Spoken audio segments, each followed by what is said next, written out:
Well, heck, even my mom, who completely agrees with the system. My mom completely agrees with the system still. She, well, except she doesn't like what California's been doing to me, but, you know, she's still going to ask the officer for identification, and now that she knows that there has to be 3 forms, she's going to ask for it. Sure. You know? Because there's been people out here that have been faking it. Asking for the badge, they show you a badge. Well, sure. Where's your ID? Right. It's not that hard to... yeah, don't just accept the uniform and a badge as absolute proof. Always ask. Most people do. If there's even a single moment of question, say, I want to see your badge number, I want to know what your name is, and I want a business card. And they have to do that for you because they are actually employees of the government. They're actually employees. Now, if you're still carrying around your Social Security number, if it's still attached to you, if you haven't realized how to take that raincoat off and leave it at home and not carry it around. Yeah, I haven't carried it now for about 3 weeks now because I lost my billfold. Well, that carries all its own problems with it, all that stuff. I've been driving around, but I've been telling my mom, you know, listen, I'm really not prepared to argue the point with a police officer when they come up yet. So, you know, you might consider driving. What do you have to argue? When they come up and say... Yeah, I'm not really prepared to ask. When they walk up and say license, registration, and insurance, you're not arguing if you're asking questions. Arguing is when you tell them that they're wrong. Arguing is when you try to prove to them that they're wrong. Never try to do that. Never try to inform them of anything that they should already know themselves. Because if they don't know it, that's when it gives you the opportunity to state ignorance of that fact. And that might be why Menard didn't... That might be why when Menard asked him, the one officer, if he knew what the... I forget what the question was, but he asked him if he knew a certain thing.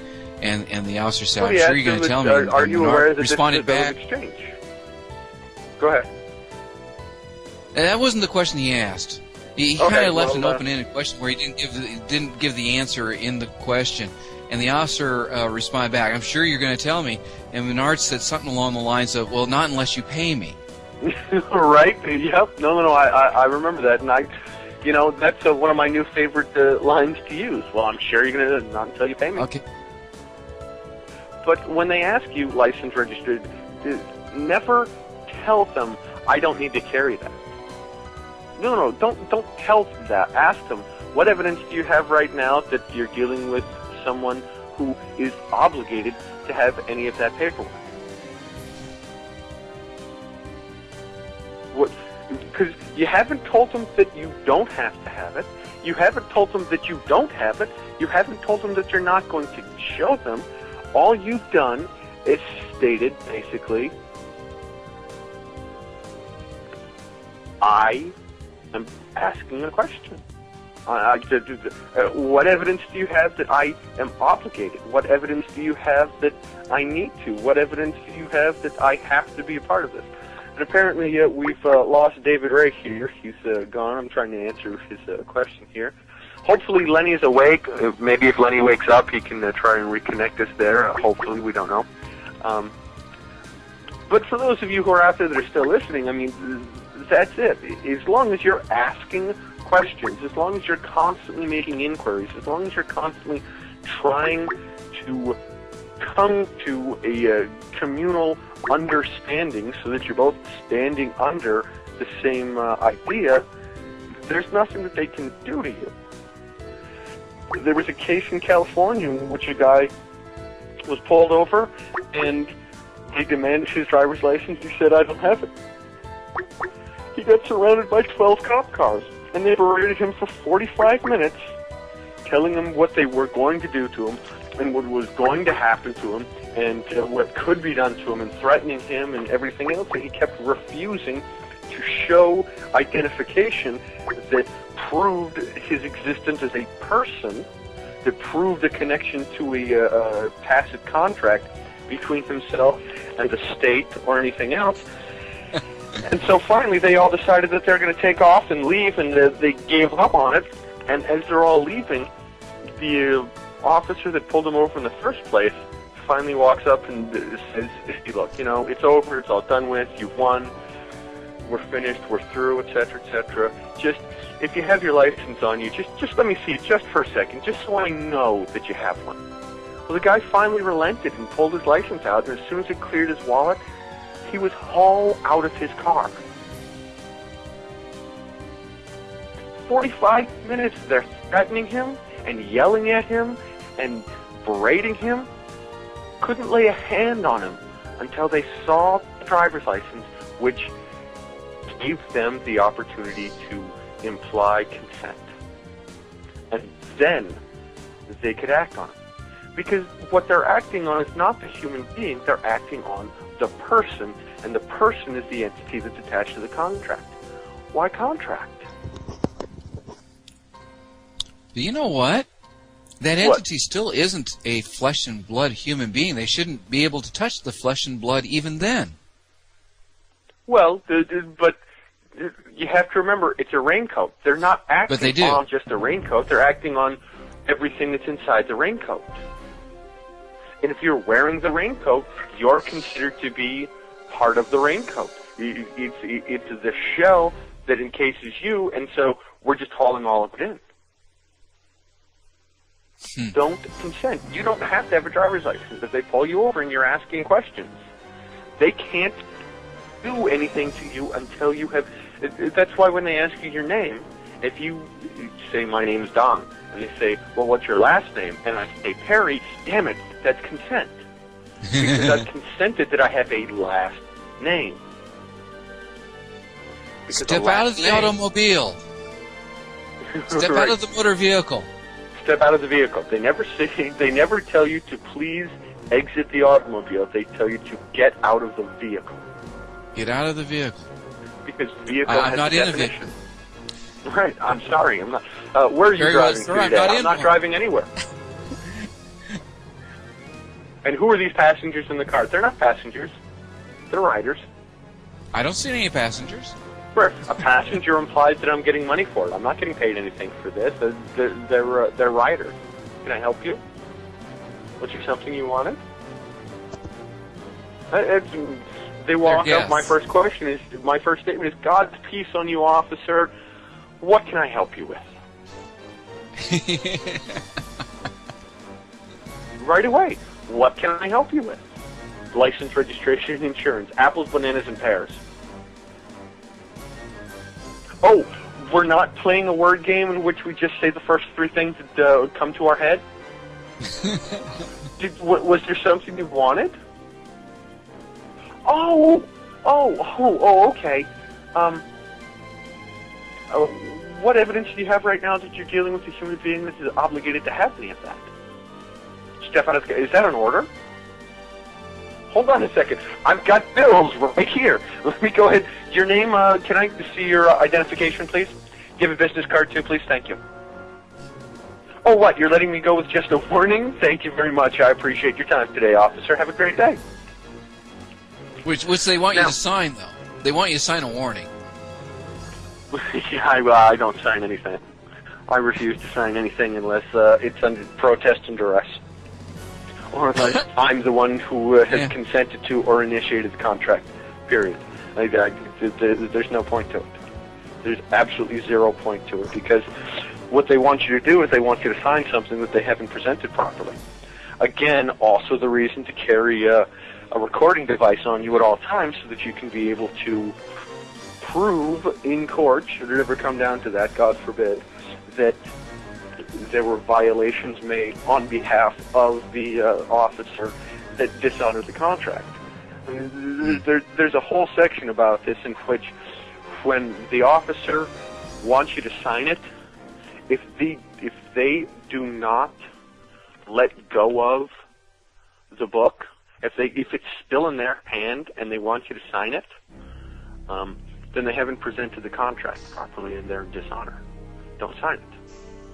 Sit there and keep your hands in your lap and wait until they actually let go of it and put it in your hands. And then once it's in your hands, sign it and tear the top copy off and hand the rest Keep back. the original. Keep the original. Yep, tear the top copy off. Say, thank you, here you go. I'll be discharged. And if they yell at you, if they want the copy, say, this is a contract. as the recipient of the contract, as the second party to the contract, under the UCC, I'm supposed to have the original copy of this. Am I wrong? Even if of course, you'll say yes. Something they're supposed to know, even if you tell them something they're supposed to know, finish it off with a question. It's blah, blah, blah, blah, blah, blah, blah, blah. Isn't that right? What are they going to do? They can only answer in one of two ways. They can only say yes and agree with you, in which case they can't do anything, or they can say, I don't know, in which case you go, well, if you don't know it's a contract, then it must not be a contract, so why are we talking? And the third way is they can say no. No, they can't. Either way. They can't say no. Because if they say no, if they say... I asked the judge if the order was a contract, and he said no. Well, that's fraud. Well, that's fraud. If they tell you an order is not a contract, if they tell you you have to do it and it's not a contract, that's fraud. And what I would do is I'd sign out a notice for fraud against the judge. That goes on my cheat sheet. Is this a contract? Well, no. Is this a contract? And he says, no, I'm ordering you. I should follow up such a statement with, are you aware that fraud is violation of the law? Well, no. What I would say is, once they say, no, I'm ordering you, your next question is, are we all equal under the law?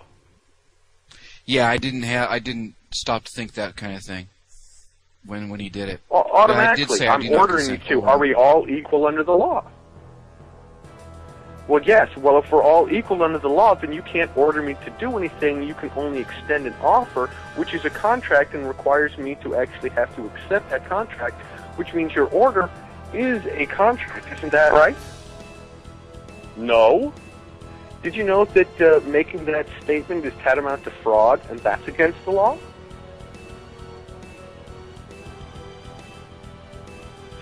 Always put it back into their court. Always put them on the spot for having to answer their questions.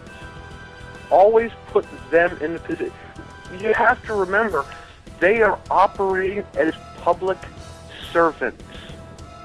That means they are there to now we're making the assumption that when we ask them, are we all equal under the law, that they answer yes. They have to. If they say no, we're not all equal under the law. Oh. I'm sorry, what? If you ask police them, don't say are we all who they're protecting, though. But it says to protect and serve. And police officers take right, but it doesn't say who. To uphold the Constitution and to protect and serve the community. But their definition is a public servant. Well, if you're a public servant, I'm a member of the public, you're my servant. I'm telling you what you need to do. But if you ask a judge, are we all equal under the law, and they say no, you can just laugh at them, because that's obvious fraud. It's an absolute violation of the Constitution. Excuse me, we're not all equal under the law? Well, then how do I become, in what way do I not become subject to the law? They can't answer that question, because to answer that question would expose that they believe that they are above the law, and that undermines their entire court system, their entire courtroom, the instant that they do it.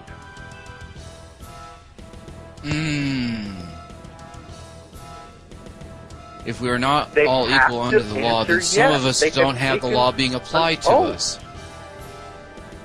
But they can't. If we're not all equal under the law, then some of us are not under the law. Okay. But they don't dare say that, because the moment they say that, it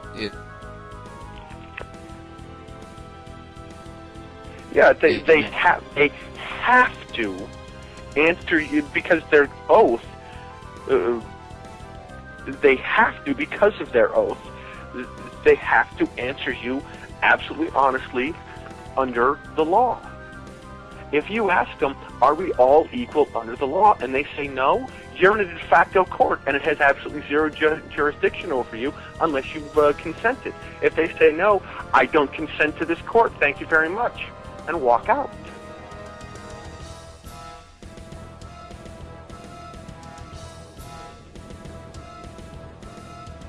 Okay. I mean, they have to tell you that they have to admit to what the structure of the courts are supposed to operate under. Otherwise, it's a de facto court and has no jurisdiction over you. The only court that has jurisdiction over you is a common law court, unless you've consented to the statute law court. Well, why would you consent to the statute law court? You're not under any obligation to, and you don't have to. So, don't. Force them to admit that it's a common law court. Force them to admit that they have to operate without prejudice, which means that they cannot, without prejudice means that they cannot choose to believe more the police officer or the prosecutor versus you. They have to look at things based on evidence. And if we're all equal under the law, and the court operates without prejudice, just because the police officer or the prosecuting attorney claims that you were exceeding the speed limit or ran a stop sign or whatever else, if we're all equal and there's no prejudice given and you're innocent until proven guilty, if they haven't offered any proof into evidence other than the police officer's word, you're innocent. Right. Because the court operates without prejudice. They can't decide from the get-go. You don't have to prove that you're innocent. They have to prove that you're guilty. And they can't prove that you're guilty simply because He's American. They decide that they want to believe a police officer more than you. Do we have the Caribbean critic with us? Apparently not. Well, if he's calling himself an American so. Freeman, he might be trying to get back in. Just He tried to call American Freeman the group. He needs to call. He needs to call Estradios, and Estradios. Yeah, he's got to call Estradios and have Estradios call him back to get him on the line. Because I'd really like to get his. Well, that's what Estradios will do. He kind of does it automatically. Well, generally speaking, he does it automatically. Not always, though. So hopefully we'll get him, because he has more experience with this and is able to probably explain it in better ways than I can. Plus, he has that wonderful British voice, which just always sounds far more convincing to American. Makes him so much more authoritative sounding than the rest of us. Yeah, it makes it sound like he's talking, knows what he's talking about. Right, exactly. Exactly. Yeah. Whereas you sound like a beetle. You know, it's like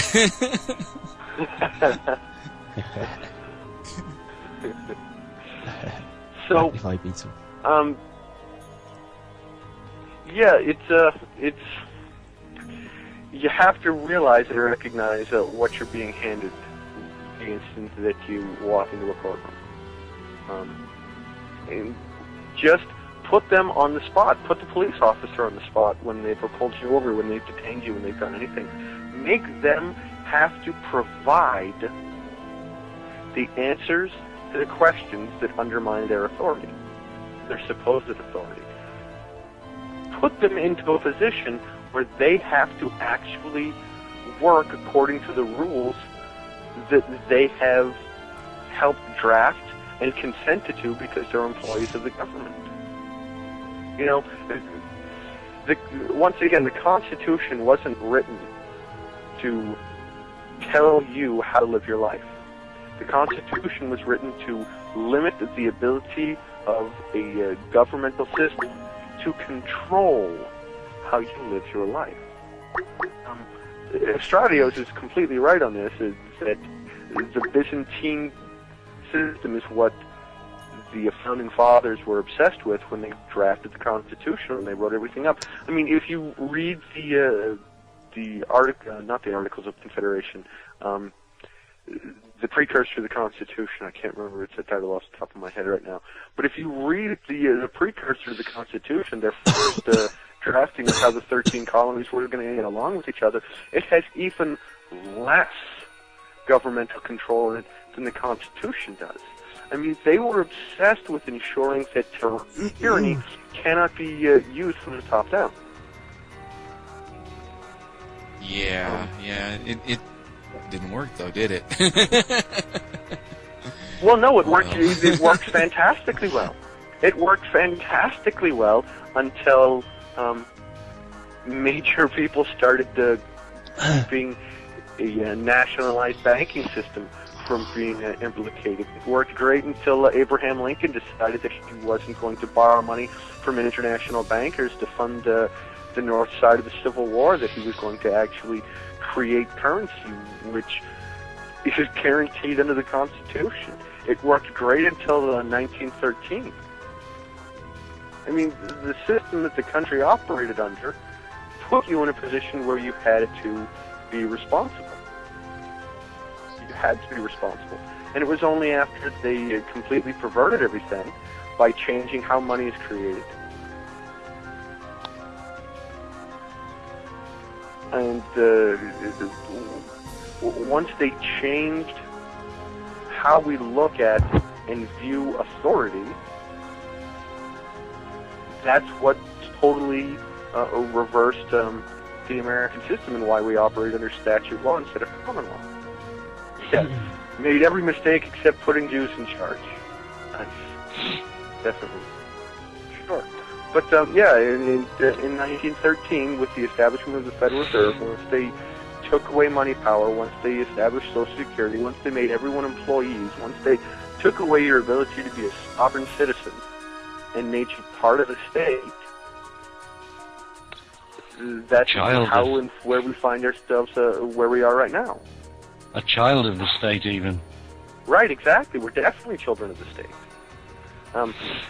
Just to bring you up to speed a little bit here, Kirby, we were talking about diffusing courts and the police officers' power by causing them to have to answer questions that they can't deny. Touching back on your idea of when you get into court and you're supposed to ask a judge, does this court operate without prejudice? Am I innocent until proven guilty? Are we all equal under the law?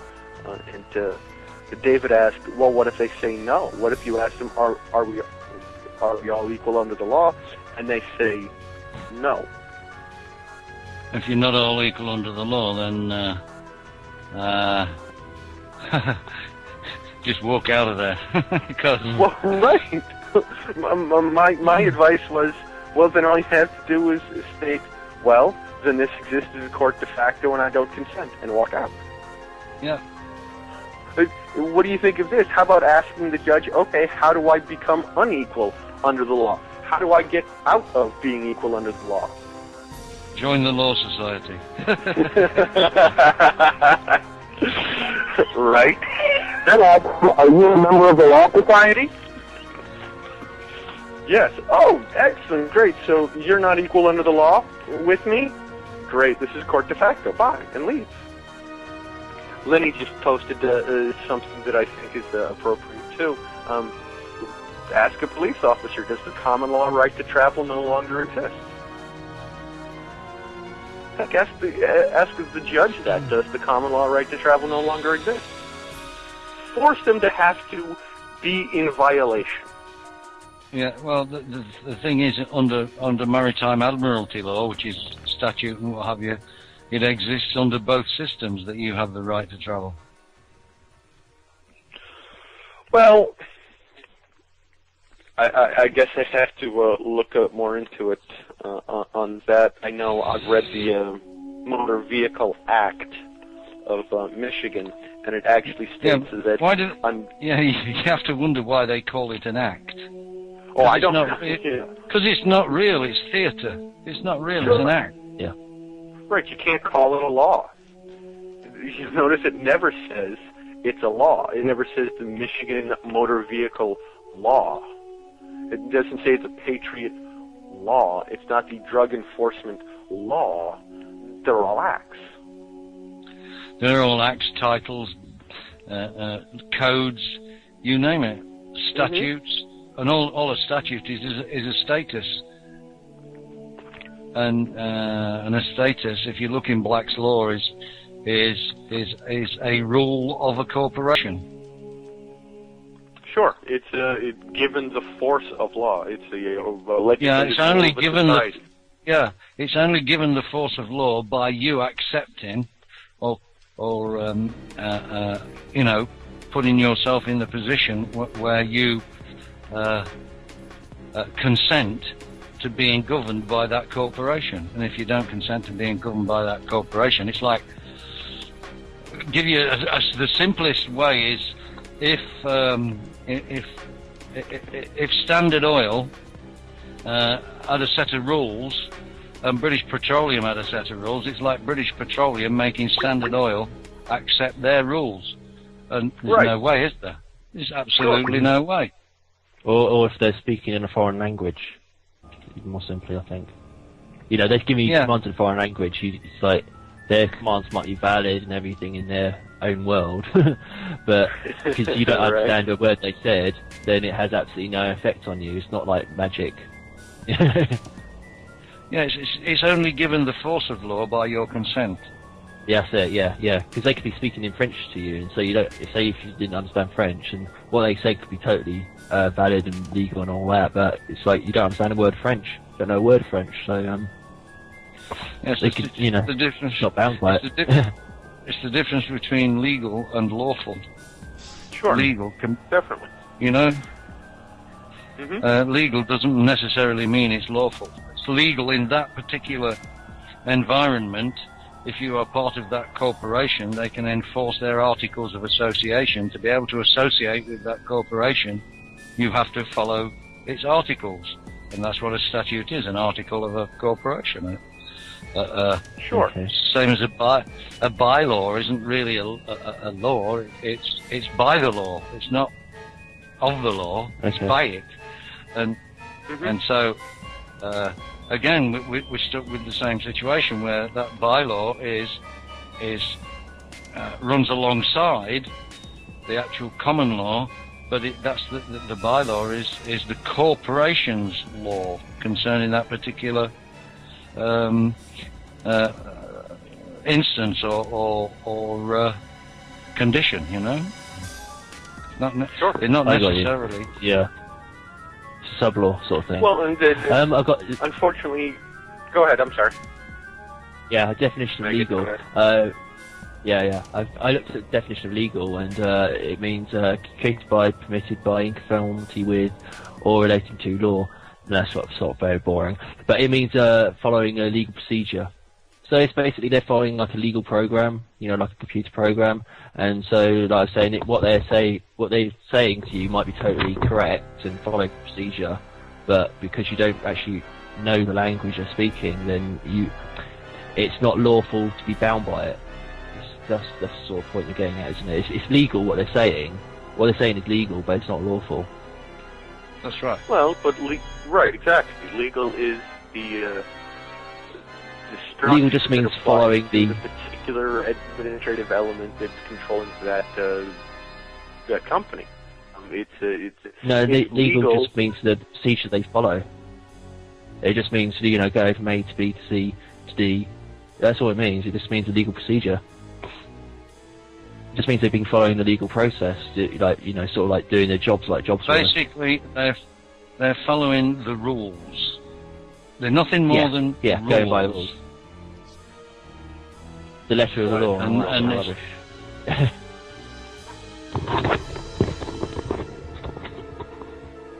It just sounds exceptionally convoluted. Frighteningly so.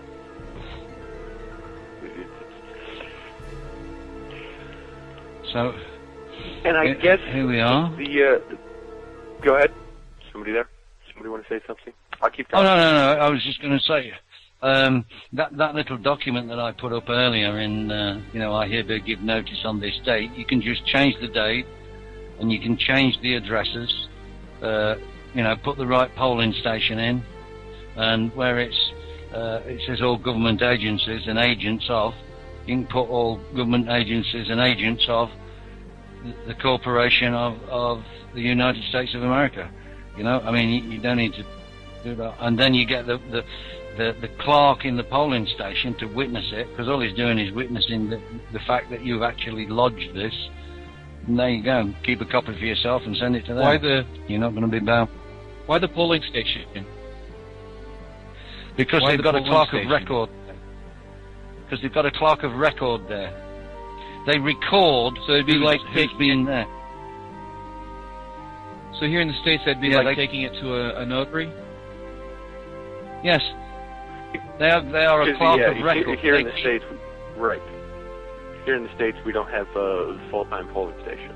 I know when I go to vote, it's at a school, and there isn't somebody there full-time who's a clerk of records. There's a clerk of records. They don't keep any records. They don't even keep track of the votes. One at a time, everybody. One at a time. It's supposed to keep track of who's voted and who hasn't, and make sure that you are eligible to vote. Checking it with their list. Right. Yeah, they don't even do that anymore. Record. Yeah. Yeah, we've got, there are township offices and the locations where that works, and generally you're going to find a notary there. But yeah, have it kept on here in the U.S. Notaries function as the clerk of record, or have the ability to operate as a clerk of record, because they can operate as any officer of the court. But yeah, definitely keep it on file. Make sure that you keep a copy, have a copy set up. The question I wanted to ask you, because you're Barbados and it's a Commonwealth, excuse me, yours was sent to, I don't know if I can find here real quick. I got to move up in my whole listing here. Please bear with me. United Kingdom, Great Britain, this statement in North Ireland is hereby issued to any and all government agencies and agents of the United Kingdom of Great Britain and Northern Ireland.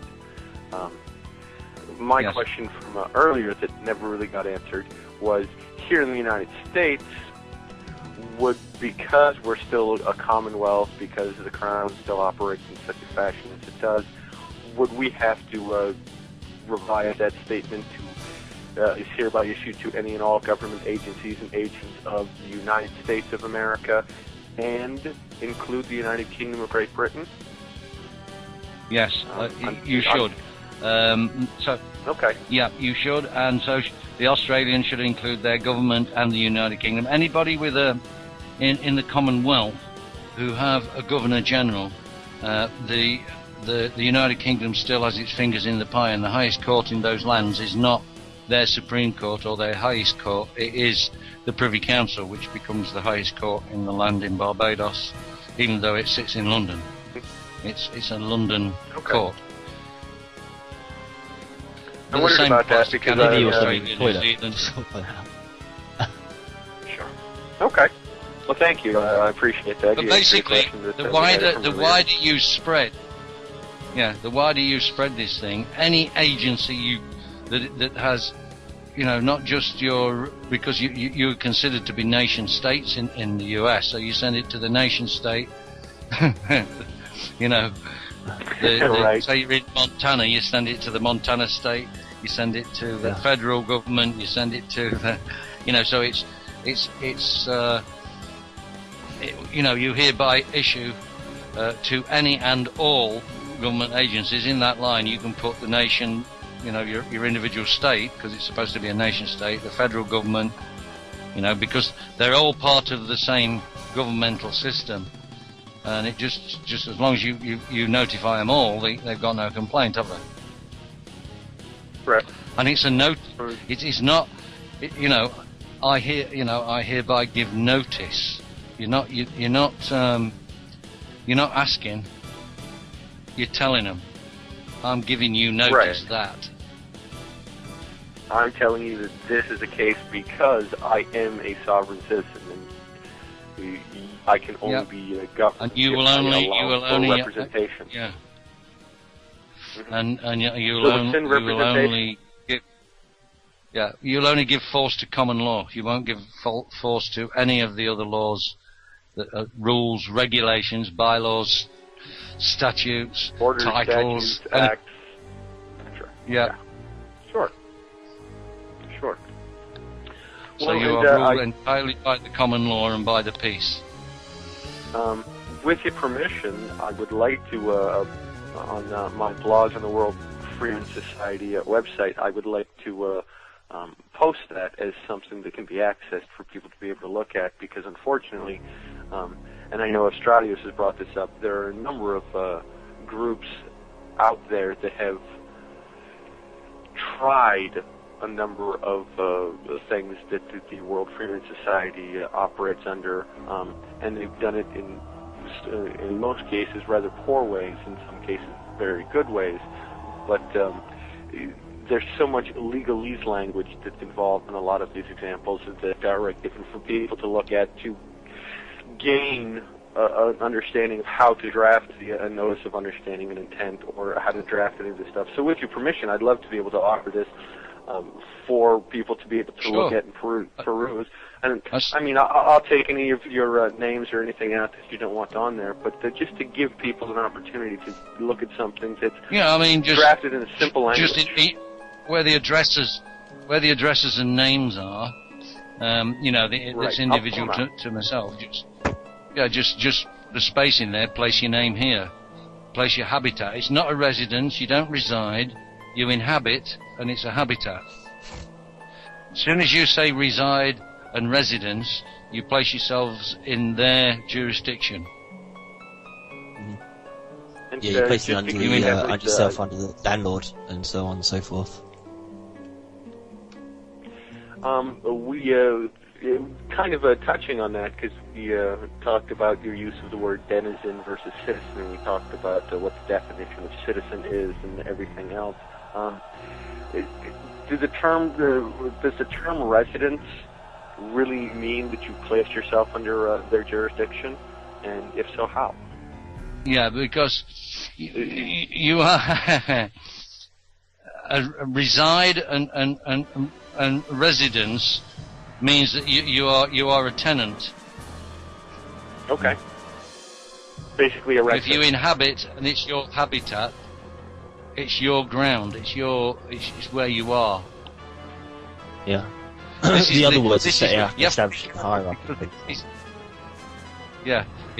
One at a time, everyone. The first, reside and residence, is legalese. Okay. Yeah. Although most people don't realize that it operates that way, they once again, well, it's English. It means whatever I want it to. Yeah. Or American, rather, as the case may be. Okay. And I wasn't sure that was the case. I knew that the term address meant implied consent, but I didn't know that residence or residing implied the same thing. Yeah.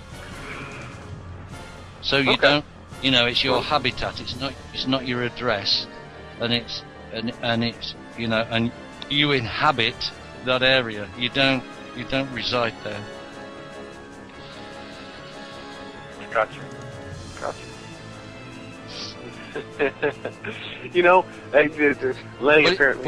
What you need to do whenever you write anything in this sort of vein, whether it's a notice of intent or a claim of right or whatever you're doing, it's best to have the Bible of the Law Society, called the Black's Law Dictionary, or one of the others alongside you, so you get the exact meaning of the words the body of words you're using, and make sure. Sure. If you're making a statement to a policeman or whatever, and they're writing it down, you want to put the first words is I make this statement without prejudice, right? Without prejudice, under, without prejudice, as defined in Black's Law Dictionary, right? Because whatever you write down then, they're not allowed to use in the court. Whatever you write, whatever statement you make after saying without prejudice, as defined in Black's Law Dictionary, they're not allowed to use it in any court of law. They cannot raise it unless And you why is raise that? it first. Because And, it's without and prejudice. why That will is that? that will prejudice your case. This is the legal terms that lawyers use between lawyers when they're negotiating, so that it can't be used in the subsequent case against. So if you do that, you use that same principle with a policeman or making a statement to a court or whatever. They can't use it. It's like you are negotiating with them, and it's a negotiating ploy, and it cannot be used in the actual case. They may know about it. The only way they can use that in the case then, because, you know, you can, if they do use any of it, you can go straight to mistrial. Immediately. Whatever. Interesting. Because this is your negotiating position. What kind of connection would that have to, say, you're being arrested for something non-criminal, and they read you your Miranda rights, where they make the statement, anything you say can and will. Well, that's be why they used read. against you That's in a why court they of law. read your Miranda. That's why they read your Miranda rights. Similar rights are read to us in the UK. That's why they read your Miranda rights, is because anything you say they'll take down. Well, what you do then is say no, because anything I say is without prejudice, and that's my right. I can say things without prejudice. Duty. This isn't it's my duty and it's my right, and it's just a negotiating position which you're not allowed to use in a court of law. Interesting. Amazing that they never talk about any of this in the school systems. They only teach you about the Miranda rights laws. They don't teach you about the without prejudice clauses. Wow. It's like they want you to constantly be in dishonor. It's like they want you to screw yourself over. Oh, wait. Well, they do. You see, they invite you to do it. They invite you. You know, a subpoena or a summons is an invitation. Well, and we mentioned that briefly briefly a little bit earlier about, when you get a traffic ticket and they say, you can contest this traffic ticket by any one of these four methods, and they all put you in dishonor. But you're told that the only way you can contest the ticket, which in and of itself puts you in conflict, but then only lists four ways that would put you into even more conflict. You know, they don't want to tell you that all you have to do is just not consent and have this discharge, and it'll all be over with. Yeah. They want you to screw yourself constantly. Yeah, I mean, that is what the system is there for. That's why you have attorneys at law. You notice they don't say attorneys in law. It's like a bylaw. It's not a real law. It's by the law. And an attorney isn't in the law. He doesn't run the law. He's only beside the law. So whatever he says to a court, it can be an outright lie on your behalf, and everybody knows it's an outright lie. But he will not be charged with deception and perjury, simply because he's not in law. He's at law. The system is so corrupt. Once you get to understand how it works, it's quite clever. They've been quite clever about it. Unfortunately, they don't teach everybody how this cleverness works, and how they expect you to obey all these rules and regulations without teaching you what they mean. But that's the idea. They don't want to teach you what they mean, because then they can screw you over for more money. They make more. You know, the revenue collection agents, called the police, can grab you and make more money, improve and increase the revenue. Sure. Well, that's all it's about. It's just about fleecing you from all of your assets that they possibly can. Keeping you constantly under their thumb. We talked briefly earlier today, or maybe not just briefly, maybe I'm just only remembering it briefly, about a couple from Virginia that were in Maryland. They were in Baltimore. attended a sporting event, were on their way home, got lost, and were arrested for asking directions and thrown in jail. Held for like 8 hours. Was that God? Did I just hear God? Was that the voice of God? Came all speaking. But they were, yeah, right, exactly. Who was that strange voice coming from nowhere? Yeah, they were arrested for asking directions because the officer that arrested them ultimately basically said to them when they asked for directions, well, you found your way in here, you can find your own way out. And then told them that they had run a stop sign and pulled their car over and arrested them for trespassing on a public road. How can you trespass on a public road? That was my question. You see, I think what they need to do then, what these guys need to do, is file an action against that particular officer for being a highwayman. Mm-hmm. Right. You know, exactly. Stand and deliver it. Being a highwayman. Yeah. Well, demanding a toll on a public road, as you're saying, isn't it? Yeah. Yes, demanding a toll on a public road. Yeah. Sure. Basically, and the toll was the being a human troll or something. Yes. Yeah. The toll was trespass. Yeah. Right. So you got to pay. You got to pay the fee for trespass. Well, I'm sorry, pal, but that's highwaymanship. You know, and she had a gun. Yeah, Standard delivery. He was under duress. Right, exactly. Which means not only was he told that made to pay a fine in a place that I can't be made to pay a fine, but that it was done under duress.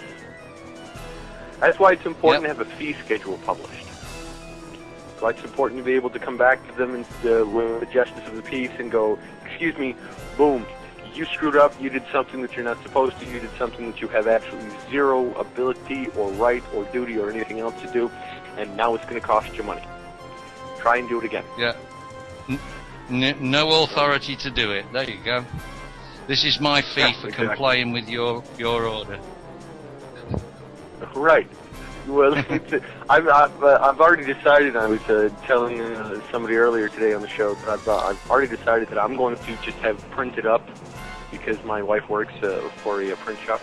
I'm going to have printed up a bunch of pre-made bills. So if I ever wind up in court again for any reason whatsoever, and the judge gives me an order, and I ask him, is that an order? Yes, it is. Hold on a second. I'm going to write up a bill right on the spot and present it to them. Here you go. What's this? It's my bill. You gave me an order. Here's my bill. You pay that bill, I'll comply with your order.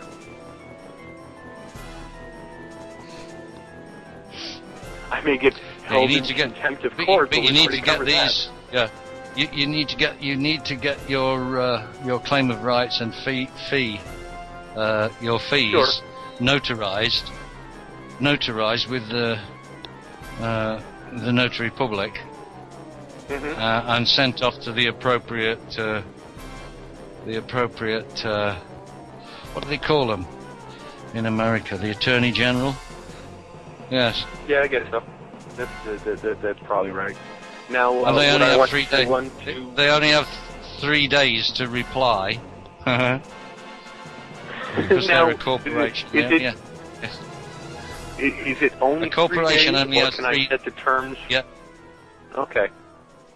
I mean, contract only has 3 days.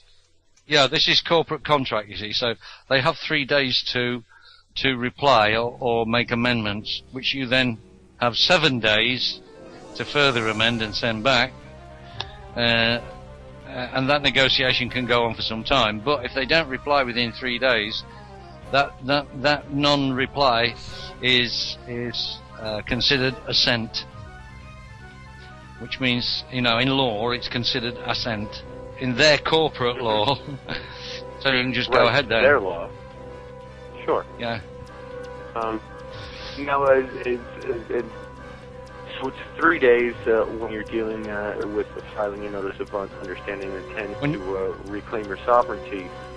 When you're filing a notice of understanding and intent in a private or civil matter, as opposed to taking it to court or buying a gun and going to somebody's house and holding it to their head, can you set the terms as to how long of an amount of time? Yeah, well, you can, but nobody would give it any force under about 7 days. 7 to 10 days is normal for an individual.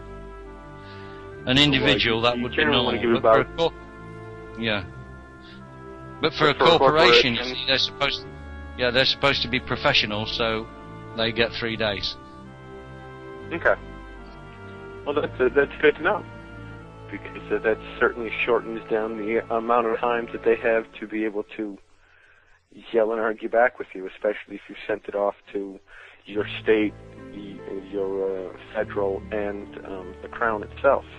But it's 3 days from once they receive the notice, which is why you want to send it by registered mail, so that you have a date stamp attached to when it was actually received, not when you sent it. Because not when you sent it. Alaska, it may take you. So you send it registered mail or 48 hours. Yeah. Right. Yeah. You send it either registered mail or recorded delivery, so that the postman gets a signature from the post room, say at the Attorney General's office, that it's been received. That's all you need. Sure. And then it runs 3 days from there. But obviously they're going to want the same amount of time. They've got to send it back to you. So in effect, it's going to be 5 days. Say a day for the post to get to the Attorney General, 3 days in his office, and a day to get back to you. Yeah. So in other words, if they send it off, a business week. Yes. Go ahead. I'm sorry. So, as long as I apologize. I'm being yelled at for interrupting you, so I apologize. Keep talking. Yeah. As long as they send it off and get it postmarked, right, on the third day. If they get it postmarked after the third, they can put whatever date they like. But if it's postmarked, and it goes in the following day's mail, they've missed the boat. Sorry. Sure. Because you've only got their word for it that they've put the right date on. They could have done it that following day and posted it straight away. So you go from the post date. So save the envelope with the fucking date stamp on it. Boom. So always keep your envelope. That's just in case they do reply. You're right. In Most case unlikely. They do reply. Now, when you filed yours, did you even get a response? No. The best thing is for them not to respond. Well, sure, of course it is. I'm just asking a general question. If he had, in his personal experience, received a response back. We haven't talked to that many people on the show who have gone through the whole process, and I would just, I wonder how many people ever actually get a response. If I wonder if 7 million people across the entire United States were to suddenly decide tomorrow morning that they were going to get up and write a notice of understanding and intent and sign themselves off of the whole jurisdictional admiralty court grid, if there would be people that actually did get a response. So I would think they'd be snowed under and couldn't respond.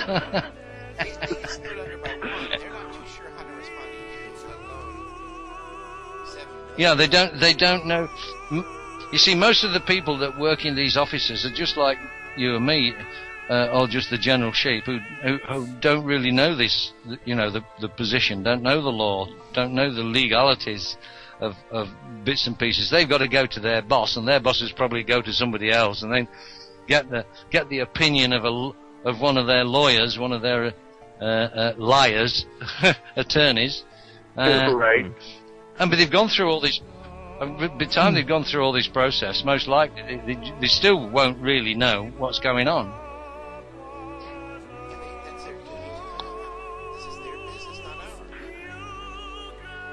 Right.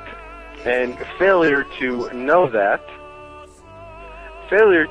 when it's your due diligence to know it, coupled with it's your responsibility to know it, coupled with your perpetration of the fraud. Yeah. Yeah. So, well, there you go, folks. Fill out your notice of understanding and intent. Well, there are a number of evidences out there that you can look at. There are examples out there that you can look at. I would recommend that you pay attention and take a look at the blog on the World Freeman Society, because I'll be posting a far more simplified, far easier version to read and grasp, and don't follow it exactly completely. Make sure it's in your own words, but you'll be able to check it out at the worldfreemansociety.org under the Chapter America blog. I'll go ahead and post that so that you've got something better, easier to understand to look at, as opposed to all the whereas legalese that you're going to find out there. So, thanks the Caribbean Critic for sharing that with us, because I think it's really important. I think there are a lot of people who want to be part of the process, but don't understand how easy it is to be part of it. Well, I mean, one of the things you should learn by rote is that little trick without prejudice, under the legal definition of their own law dictionary, Black's Law Dictionary, and Sure. So if you understand the meaning of that without prejudice, and you understand your Miranda rights, this is just an extension of those rights. You can say things and they can't use it if you use the without prejudice note. And if they do use it, you can immediately go to mistrial, and it will get thrown out. They're using information from a They're using information from a negotiation, not from the actual event. It's the negotiation that they're using information from. Sure. Yeah. So in other words, you are negotiating with today.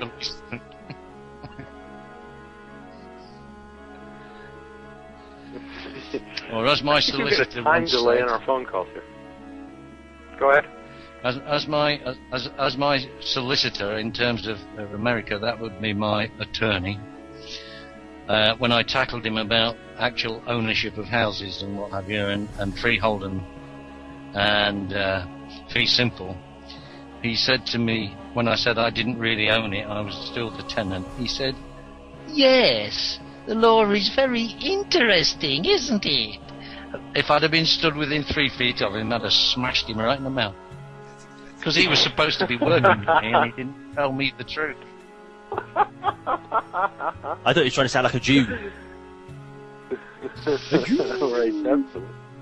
He probably was. Golden Esquire there. He was a Jew! Oh my God. Right, exactly. So there you go. That's fine. I mean, you got to be aware that these. Yeah, it's just interesting, isn't it? Yeah, well, they make lots of interest from it, don't they? They certainly do. That's what that means. They speak legalese. He certainly wasn't, perpetrating fraud on you when he made that statement. It certainly makes him an awful lot of money every time you have to call him and ask him a question. Yeah, what a prat. Informant, every room they have to insult you. Sorry, I must have missed part of that. What was that? Tenant, an informant. You put all the right words on there to insult you. When your birth certificate says The ent. Yep. Sure. Try to do everything to make sure that you keep thinking negatively about yourself and don't recognize what's actually going on. Yep. If ever I come across one of those things again, when you're actually filling in the thing to, I'll cross all those words out and put, "I hereby give notice." You see, that's what you should have done, Lenny, the other day when you were at the doctor's office and you had to sign that notice of consent elements. You should have crossed it all out and said, I hereby give notice that I am going to pay for all of my care today and accept the doctor's care that is being given to me. And then sign it Freeman style. Well, of course they are, because they're part of the whole process. Yep.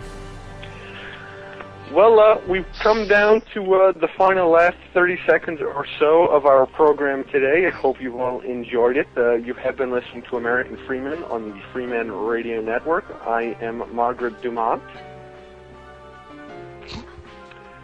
With me, as always, are the Marx Brothers.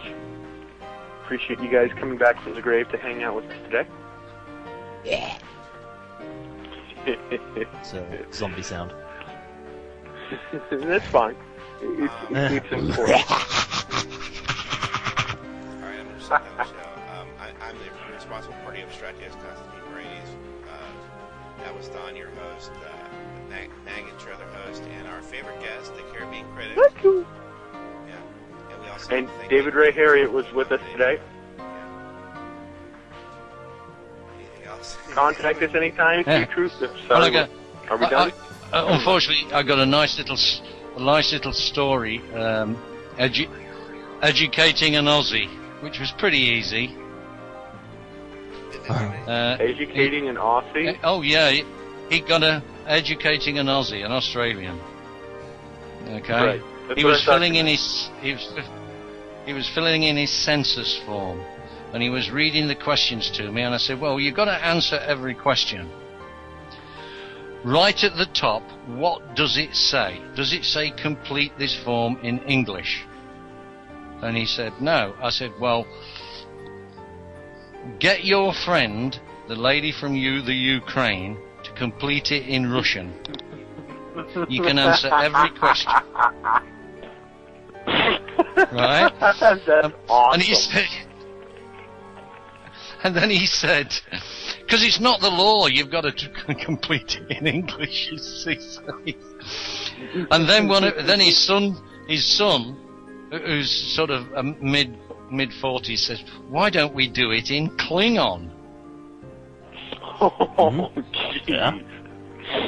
Klingon is a recognised language. Klingon now is a recognised written and spoken language now. Yeah. Oh, sure. Correct. Well, it's just like anyway. you can declare your religion as a Jedi Knight. Yeah. But go ahead. I'm sorry. But then he said, it said sex, and there was a little box said M, and a little box said F. I said, cross those two out and put yes. Exactly. Yeah. Yes, I love Please. it. Did he fall for that one? That's the oldest trick of it. Yes, yes, please.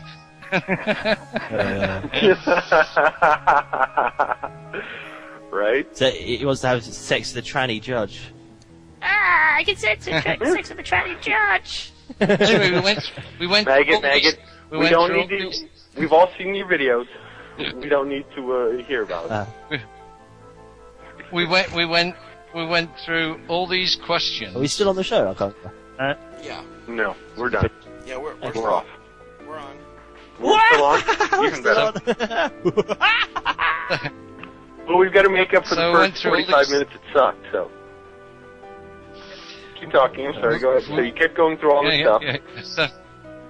So we kept going through all this stuff and all the different questions, and there was, what is your ethnic grouping? And they gave lots of different ethnic groupings, with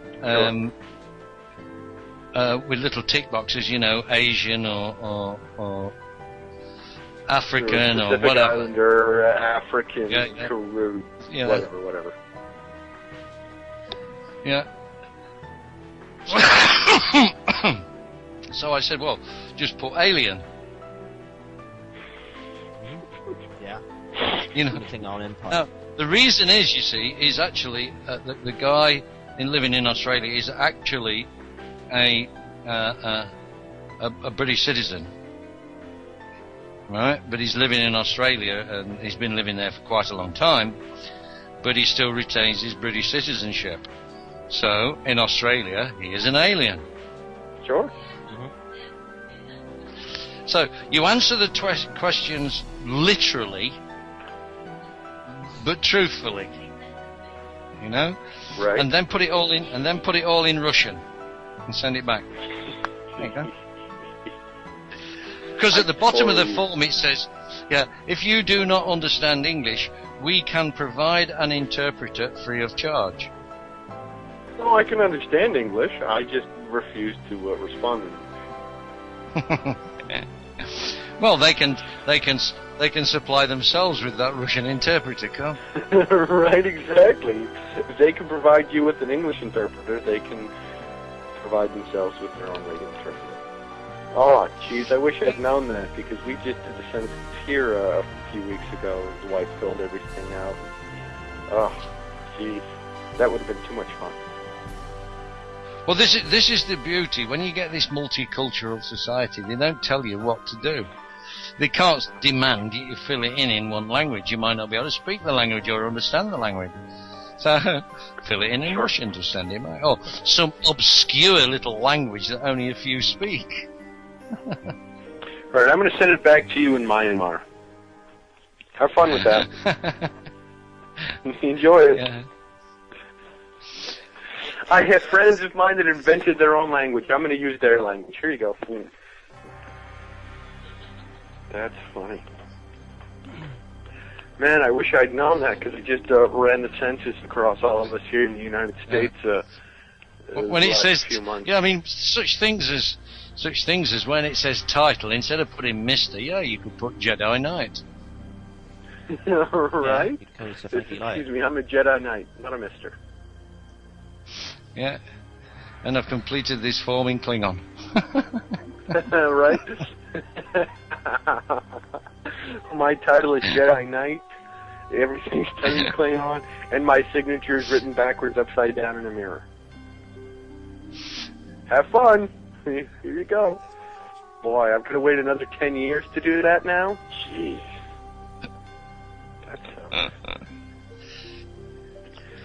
I really love the idea of redacting these things, though. Sorry, go ahead. It all started with a census that my wife and I had to fill in the UK quite a few years ago. And there was all sorts of ethnic questions. And we just refused to answer them, you know, none of your business, you know. Or you doesn't matter. Yeah, or you just put 2 lines across a page and just put, as per your government, social security, blah, blah, records. Forget it.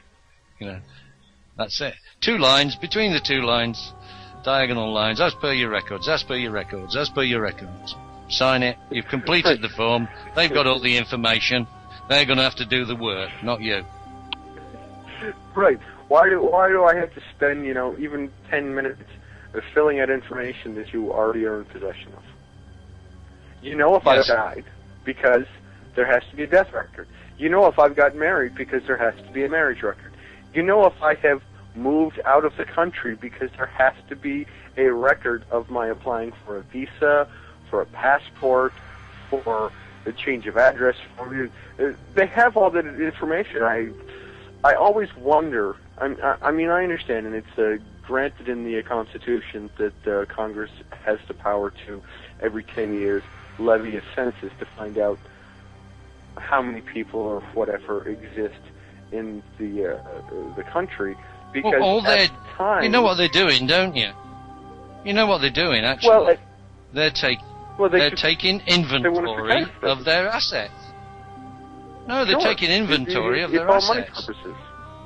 Mm-hmm. It's all money purposes. Yeah. It's so they know how much money they can then borrow from the Federal Reserve. Like borrow against your birth bond. That's all it's about. Sure. It's about money, knowing how many assets they've got left, knowing the value of their assets, or how many they've gained, for that matter. Yeah. But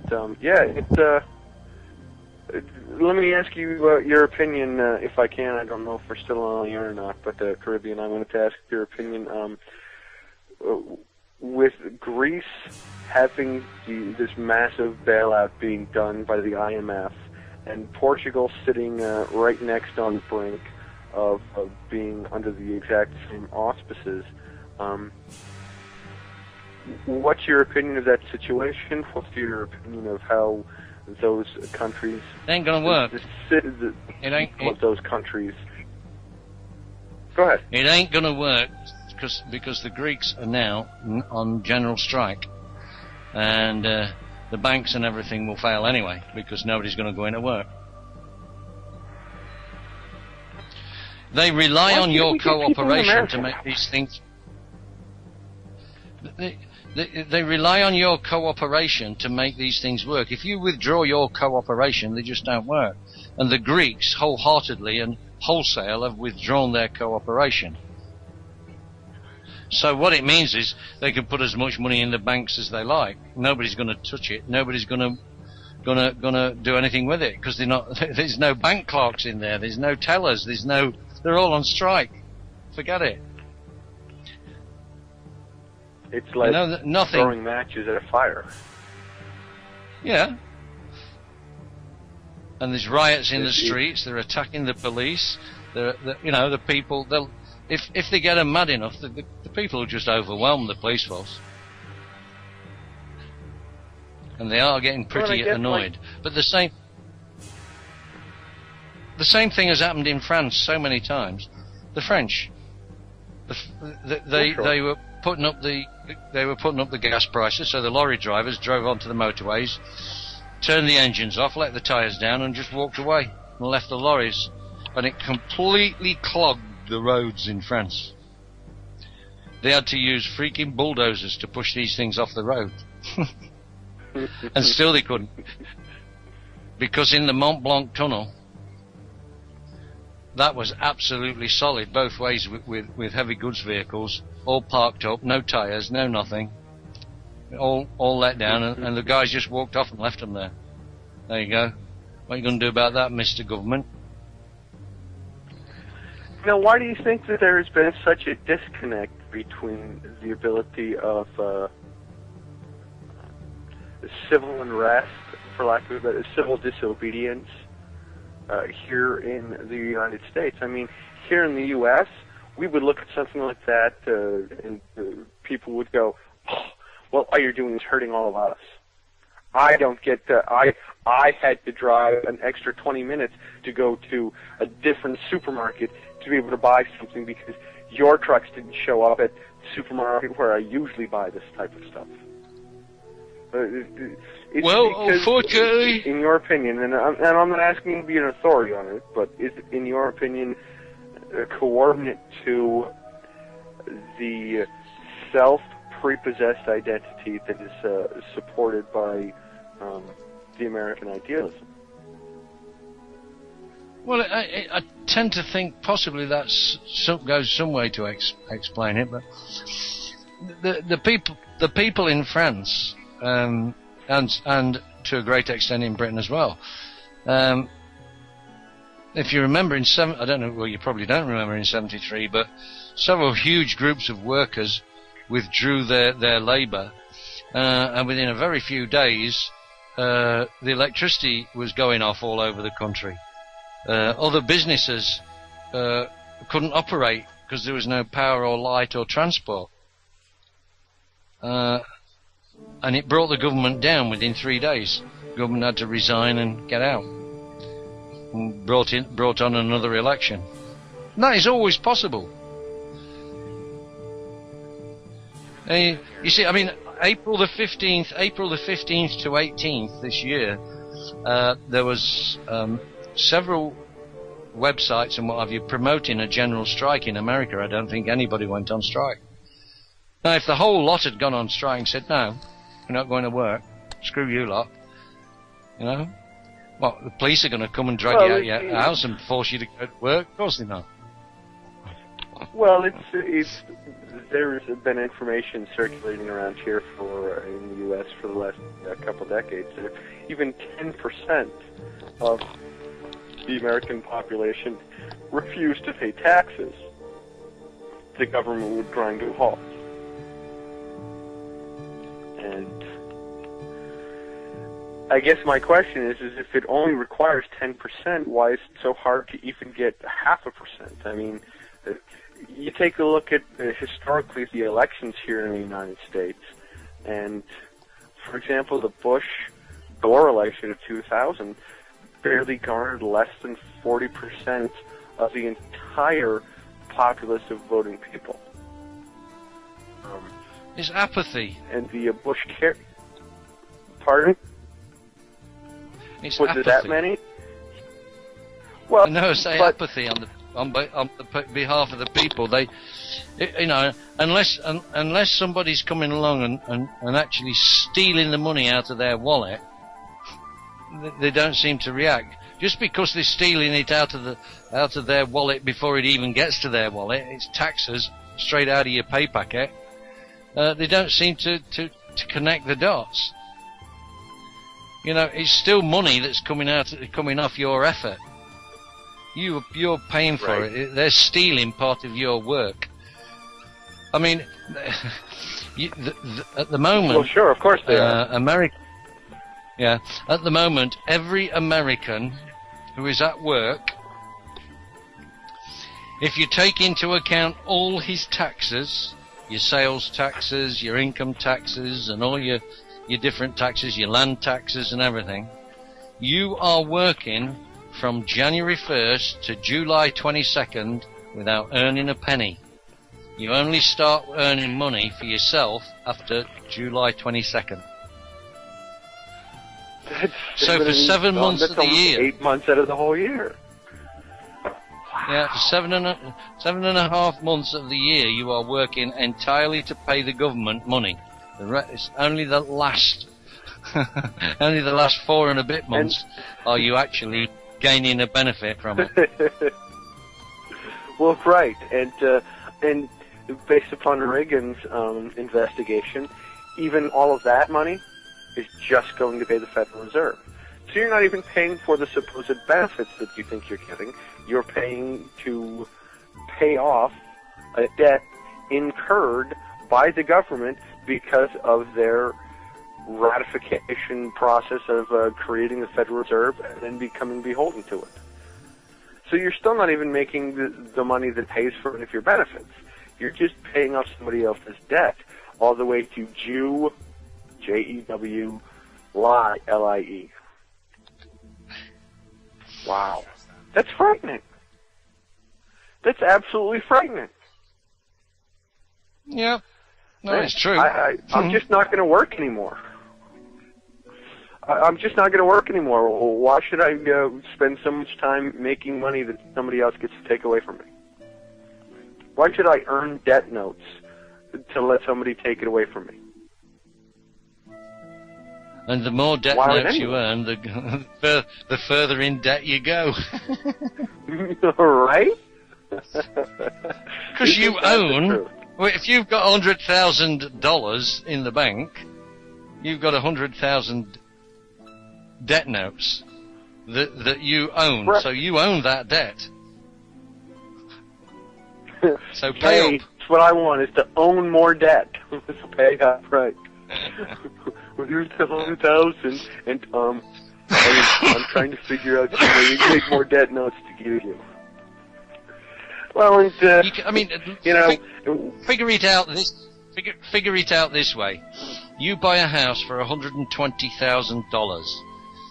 Yeah, and that $120,000 are all promises to pay. So it doesn't matter whether you give them one promise to pay or $120,000 promises to pay. You still haven't paid for it. Sure. You've just given them a promise to pay, but you haven't paid for it. Well, and so it's there. So you don't own it. Same concept. All you've done. Yeah, all you've done is gain equitable title and title of use. You don't own it. Sure. All you've done is be able to claim that you can force somebody else to create promises to pay. Yep. You take a loan out from a bank based upon the equity in your house. It's not because you own it. It's because you have the ability then to cause somebody else to do exactly to you what you did to them. You're not taking loans from the bank. Yeah, no, you can. That's not a loan. Well, yeah. You're the lender. You just it's right. You're just garnishing your own actual credit, because by your birth you created all this credit that the government borrowed money against and gave you little bits of it back, called debt notes. But that is the only way to really pay for a property, is using the real money of the credit you created, the plus side that you created at your birth. Paying with promissory notes is just adding to the debt. Excuse me a moment, chaps. Well, and I've got to run some get of a this. drink. I've run some of these ideas past my mother, who works in the banking industry, who works in the mortgage lending aspect of the banking industry and has for most of her life. And when I run these ideas past her, in much the same way that Menard runs ideas past his sister, who's a lawyer, would I run these ideas past my mother and talk about promissory notes and how you create credit and why you have to sign twice, once on the promissory note and then once on the check, and etc. Her response to all of it is, "Yep, that's exactly how it works. That's how it happens," and that's how I have gotten her into starting to research and pay attention to and become a little more aware, because this is a reality that exists out there. We're not all just on here spouting off a bunch of nonsense and trying to sound like we're really cool, but we're actually sharing something with people that is real and does exist out there. I was in a conversation earlier today about land, or actually it was yesterday, about land, and my question was, how did the government claim and seize land? What gave them the right to be able to claim and seize land? And the response back was, well, the government. And I wasn't sure exactly how to respond to them, because they had so dogmatically accepted that institutions have the ability to claim land and then sell it to you, even though they never exchange anything for it whatsoever. So how does a bank be able to lend you money that you create to purchase something that no one actually owns? Right. Really, all you're doing is paying for administrative fees. Exactly. That's all it is. So, anyway,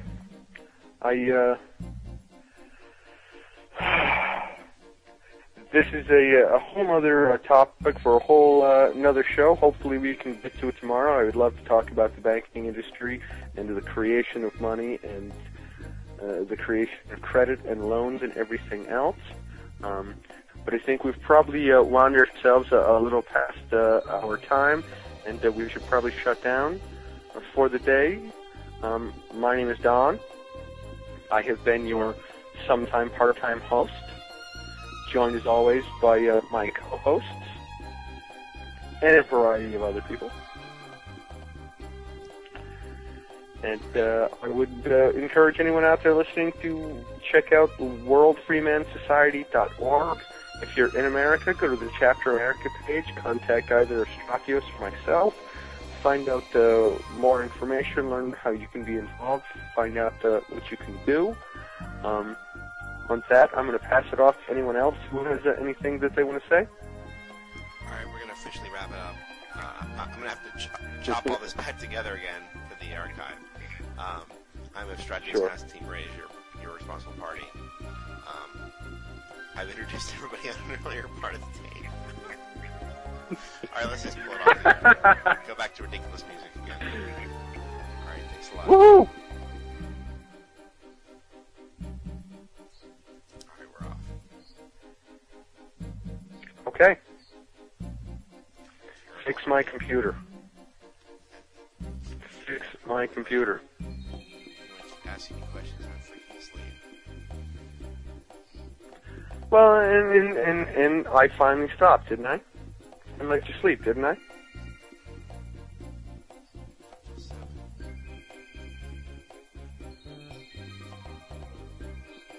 It's off the whole first 45 minutes of the show if you want. I don't care. You're the one with control right now, so. Yeah, great. That's just control. That's the word. I figured out sound booth instead of not sound booth. What's it called? Soundtrack Pro from Apple. And it does everything I want. Yeah, sound booth was good, but it crashed a lot for no reason I could figure. Even the new one crashed. And none of the other programs from CS5 crashed. Just sound booth. And sound booth was nice, but Soundtrack Pro does everything I want. And the sound and the resulting files aren't enormous. Because I'm just sampling from other files. There's no reason why it needs to save everything again as an AIFF. That's ridiculous. That's what Sound Booth was doing. This thing, its document, is 1 meg. Woohoo! Wow. That's all I wanted. That's awesome. Yeah, and then you can just do what you want, move it all around, and it's beautiful. We'll get you going on, and you can download Final Cut Pro, and you can get a copy of Sound Booth in there. It's really cool. I mean, it makes editing even easier than easier. Easier was Sound Booth. This is easier than easier. And like they've got everybody using like Audacity and everything. Audacity is nothing compared to this. Well, get David Ray hooked up because he's using Audacity to do everything as far as I know. Yeah, well, he's got a computer that's running slower than molasses up till of January, so. He's got a computer that's running slow as molasses in 64-bit, no less. Wow. Really how crazy. Much crap does he have that's screwing us? Have you defragmented his computer? Yeah. I've uninstalled, let's say, half of his programs, and it's still, he's signed up for every scam there is. Plus, I still suspect his weather stuff. He tells me he's a farmer, so I didn't want to kill all the weather stuff. I didn't know what the hell that meant. But right. Unfreaking believable. I mean, it's 64-bit. And he's got a good processor. Yeah, I'm 32-bit, and I'm not running as slow as he is. Jeez. No. Weird. And plus, just weird. BitComet, which I'm no fan of BitComet. Yeah. No. I like uTorrent. Yeah. Sure. Actually, I use KTorrent. And I don't have that. I just have uTorrent. Transmission is really cool. Yeah.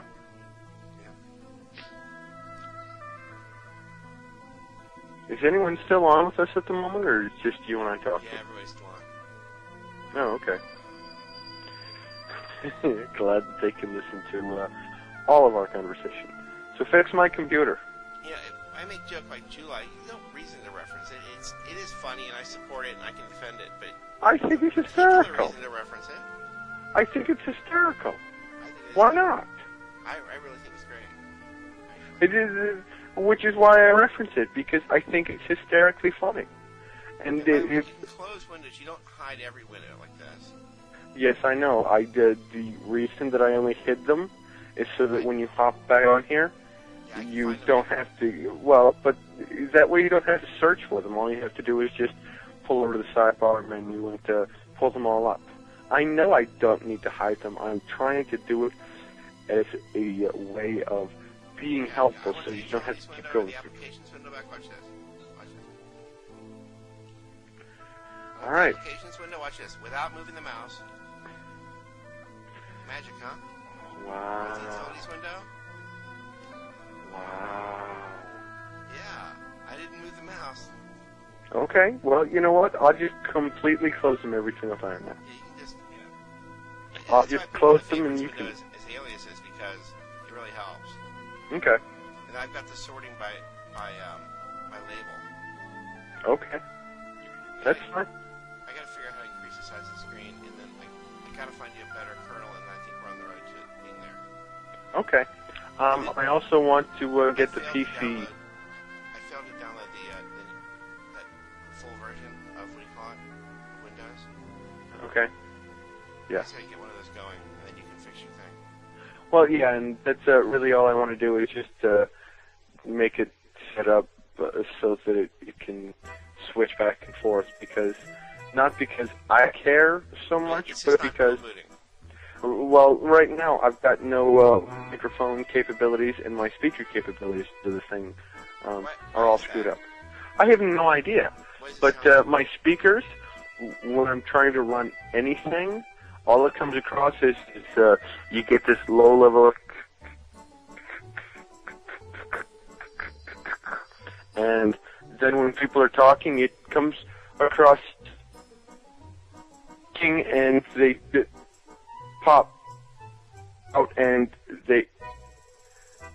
so I don't know what the deal is. Do you hear Blind Say Faith? what? I'm sorry. What? Do you hear Blind Faith? Oh, no. I can hear what's going on. I have volume capacity. I can hear what's there, but it's all scratchy. Hold on. I'll let you listen to it here. I'll put the phone right next to the speaker real quick. Controls. Well, no, I found them, but I want you to listen to what it sounds like. Hold on a second.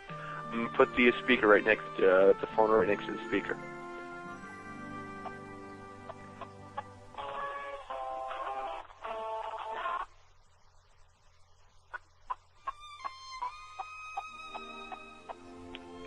And I'm not touching anything, and I'm not doing anything, but you can hear it.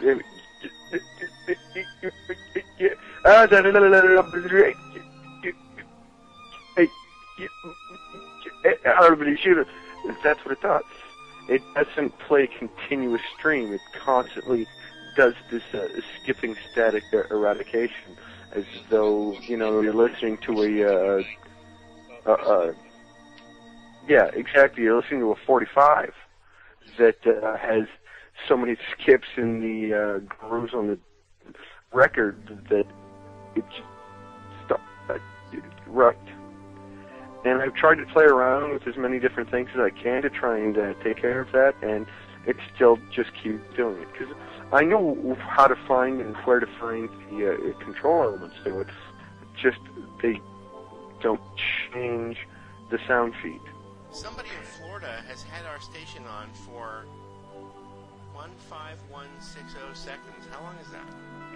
15160 seconds. All right. 15160 divided by 60. That means 252 minutes. They've had it on since the beginning of the show.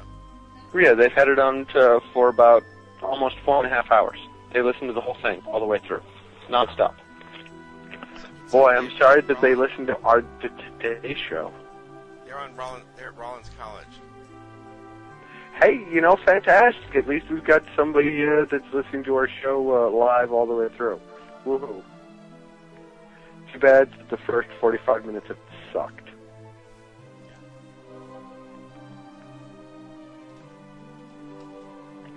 Now, you see, what it will do is it will skip and jump and beat that obnoxious and crappy, and then for, 30 seconds, a minute or so, it'll play just fine, and then it'll go right back into being all scratchy and screwed up and everything else all over again. I think I still have the Foxfire, Foxfire stuff that you had open from earlier.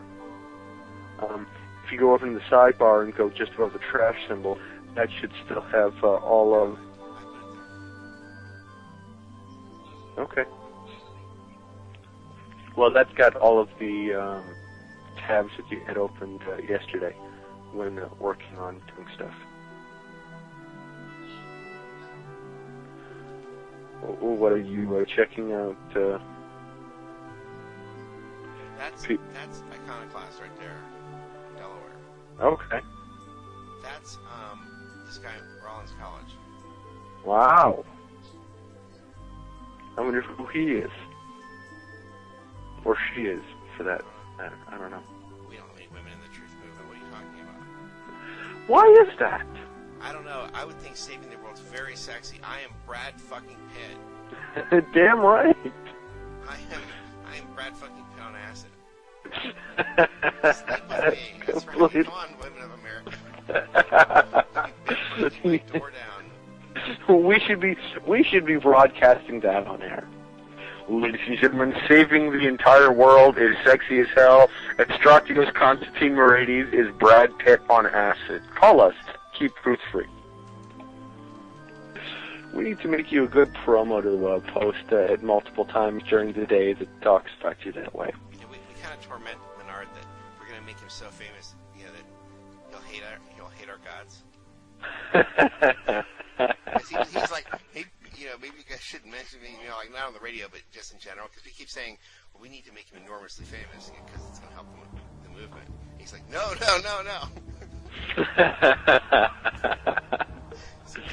So then we start showing pictures of like Woodstock, you know, things like that. In the meeting, he's like, maybe I should go. Click. You know, my favorite thing about him, though, is that he does this and doesn't really want to be famous for it. No. Well, that's awesome. Where that place is. Oh, that's Milford, Delaware. That's where That's where Iconoclast is.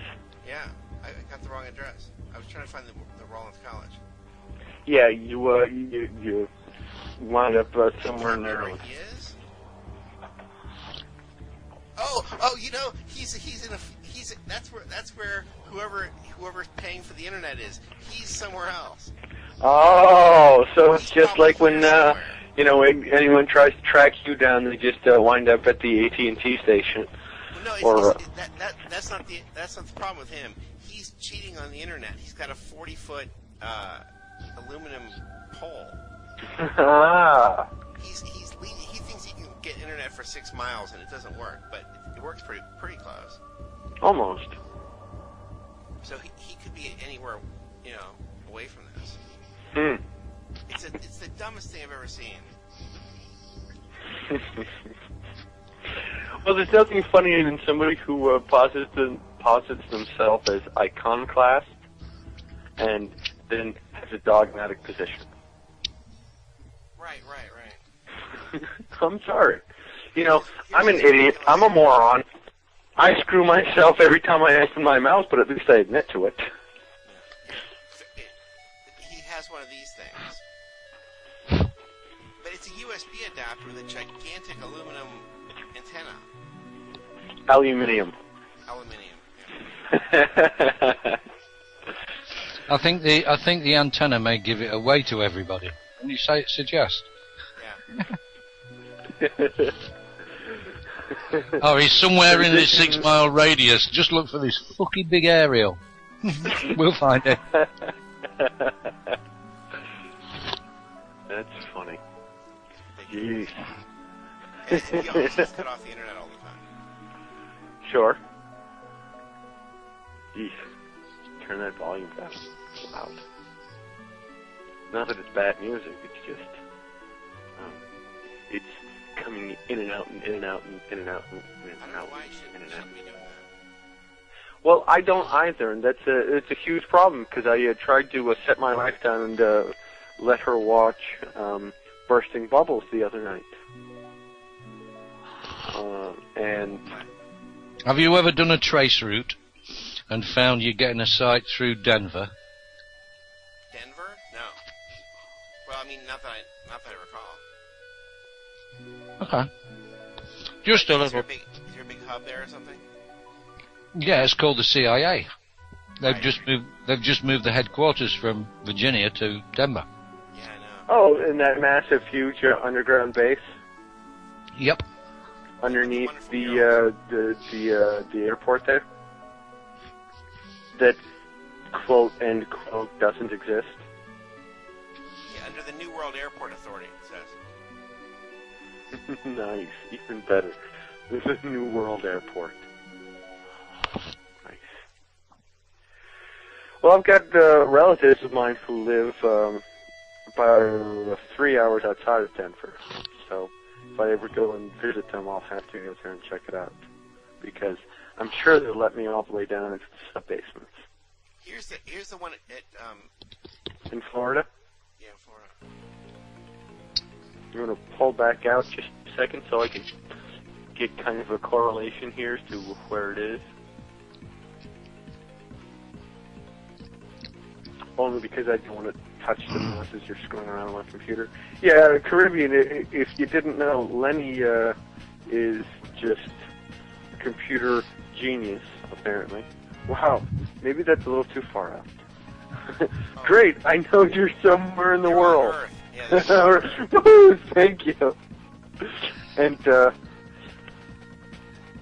I'm sure okay, just outside of Orlando. I'm sure he's more than 14 or 15 years old, because all the real computer geniuses are about that age. Not anymore. They live under parental consent and keystroke monitors and all this. Right. Even to this day, I turn on Apple Simple Finder just as a joke, and I can break out of it within a few minutes. There's no parental control I can't break out of right away. Sure. Well, the only reason I mention it is because she's been working on I've got a PC, and she's been working on setting a partition for a Mac platform. You're booting on Mac right now. Right. I'm sitting on Mac. Well, yeah, it's not well. I had no control of the processor that was in the damn computer. So, I didn't know when I bought this thing that I would wind up in the situation where I am now. Right. Wow, so that's his house, huh? That's the, it's somebody at Rollins College who was listening to the show the whole time. All the way through, non-stop. Right. 4 hours and 22 minutes or so. Wow. Well, you got to start somewhere, right? I'm going to recut the ending so that that sounds contiguous, and then I'll put the ending back in at the right spot. Of course you will. And then it'll actually be 3 hours long. That's well, yeah. You cut the first 40 minutes out of the show, or the first 25 minutes out of the show, or something, and any place where I'm coming across is boring. Oh well, then it'll be 20 minutes long. Thanks, appreciate that. Caribbean, are you still with us? I certainly am, young man. Marvelous. Just to give you a slight clue in, I am Margaret Dumont for the show. Margaret Dumont was the straight woman in the Marx Brothers movies. She was the one always having the opera. She was holding the opera, and the Marx Brothers would destroy it. She was the one. Right. She was the straight-laced, running edge, normal, nominal, average. Oh, I can't believe this is happening. Type person. And I don't know why he'd want to take that role. I keep saying you don't have to do that, but it's somehow he. Well, I'll have to rename myself then. To what? You want to be Harpo, Zeppo, or Groucho? No. I think I'm going to have to be Victor Meldrew. Maggot will probably know. I'll chuckle, but it doesn't mean anything. Who's that? Victor Meldrew is a 70-odd-year-old fella, and everything goes wrong for him. And his catchphrase is, "I don't believe it!"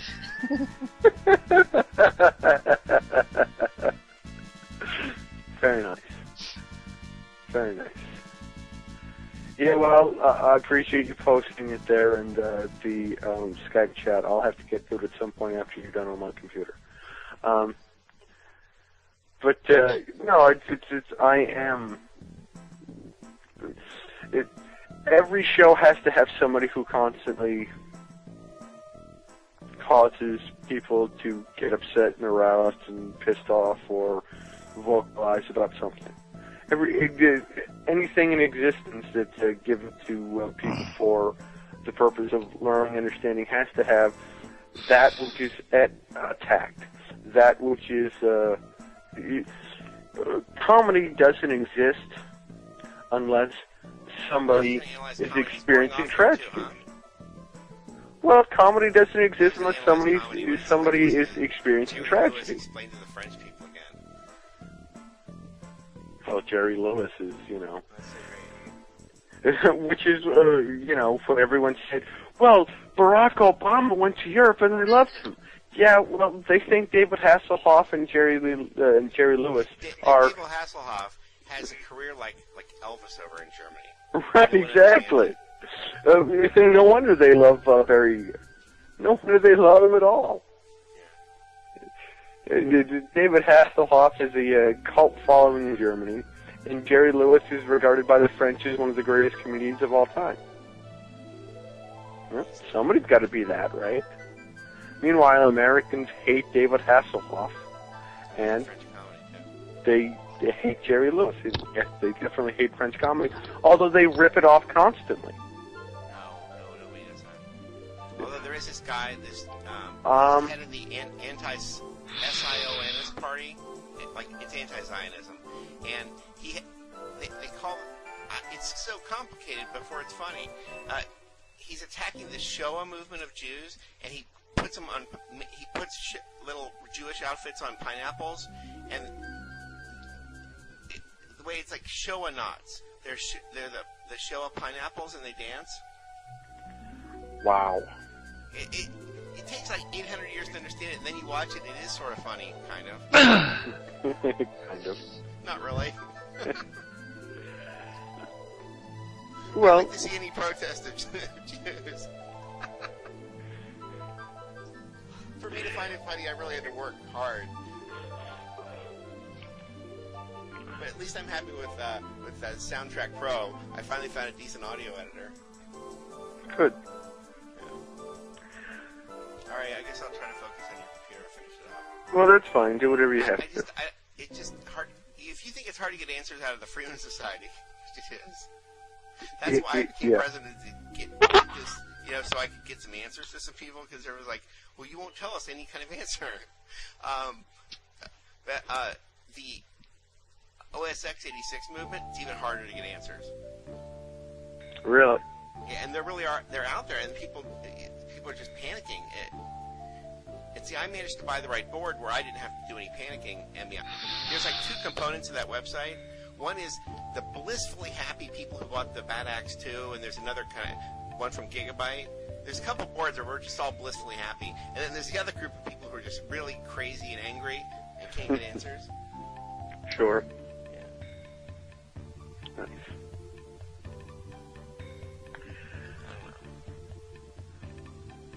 Well, the reason that I say it's that America has ripped off French comedy so much, like Freeman and the Baby was huge in the 80s.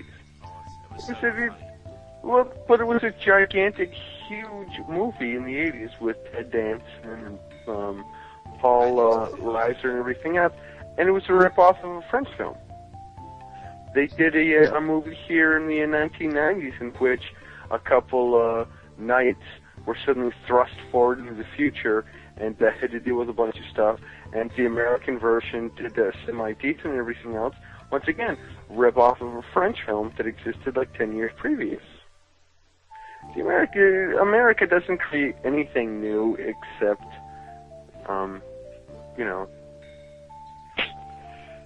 See the latest news, gentlemen? I'm sorry, say what? See the latest news? What is it? Russia signals it may support sanctions on Iran. Oh, geez, Iran's nothing more than another opportunity for everyone to try to create another evil entity. Go ahead. As a proviso for its support of sanctions, America has to rule out any military action against Iran.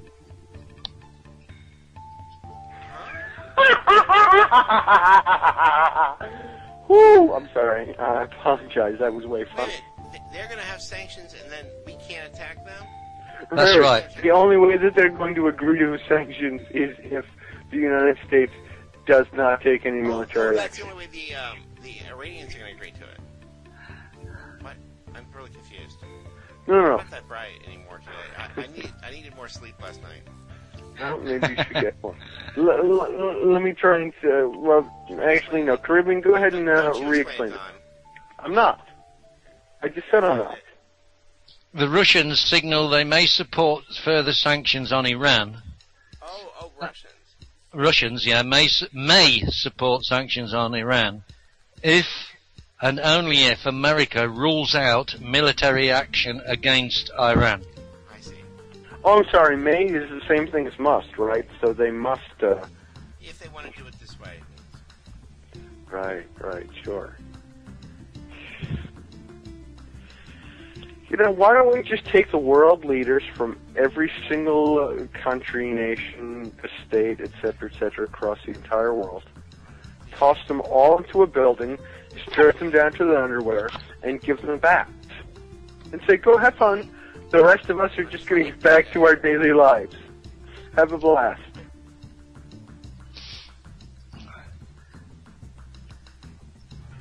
I mean, because I've got nothing against the average Iranian, or the average Russian, or the average North Korean, or the average anything else. The person who in Pakistan... It's shocking when he does this stuff. Yeah, I'm sure you do. But the person who lives in Pakistan, who gets up every morning and goes and does their job and comes home and exists, has nothing more against the freedoms we have in America than I do against the impositions that they have in Pakistan. You notice I'm one of the smarter Americans. You still had to explain the story to me. Something's wrong. It's more than fluoride. Something's worse than that. I don't know what it is. They're doing something to us. Huh? They're doing something to us. Huh? Yeah, Don's not even in that category. He's way away. Huh? Something's doing, Huh? Then did it. Football? Wrestling? Huh? Actually, I got a really bad name on the old Skype casts. I went into a Skype cast with a bunch of nutcases. Skype assholes. Well, that happens all the time. Sorry. And they were having a right battle, so I says, "Hang on, lads, hang on." I says, "Let's slow down. Let's have a little joke. What do you call a thick, stupid idiot?" And nobody answers. No. You call him a duh, right? Okay, so what do you call two thick, stupid idiots? And still nobody answers. So I said, duh. Okay, what do you call three thick, stupid idiots? And one of the guys in Skype asshole said, duh. I says, "You got it right there, boy. Now you've got the idea. What do you call a nation of thick, stupid idiots?" And dead silence. I said, all together, da da da da da da da da.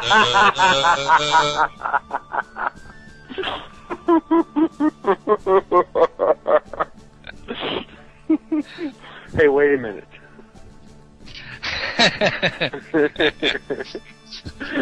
That's funny. Skype assholes. Fair and unbalanced. You hate us, we hate you. Wow. You know, I don't like looking at a picture of Barack Obama with dreadlocks pointing a gun at me. I get disturbed by that.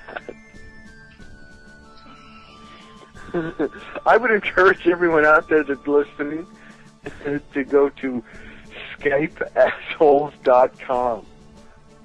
Wow, that's frightening. Why did you show this to me? You just referenced it. I probably put it up on your screen. That was hysterical. Da. Well, you know, I'm an unrepentant human being. I'm gonna give you Windows 7. Don't I have Windows 7? No, I've got Vista, don't I? Yeah, you want Windows 7 64-bit then as an upgrade? That'll also fix the dual boot situation. Do whatever you need to do that's going to allow me to still be able to access all of my previous files and be able to flip back and forth. I don't care what you need to do. I mean, you know, at this point, right? If you screwed up that bad, I'll just find you in Cincinnati. It's a little bit better. It's still nothing right home though. Well, it's still not a Mac platform. It's still just a Windows 7 Ultimate 64-bit. And go ahead, do it.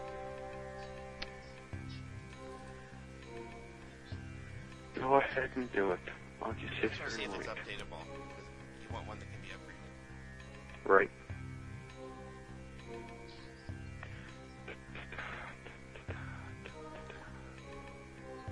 You know, I guess my only question is, if you find me that boring, why do you keep helping out my computer?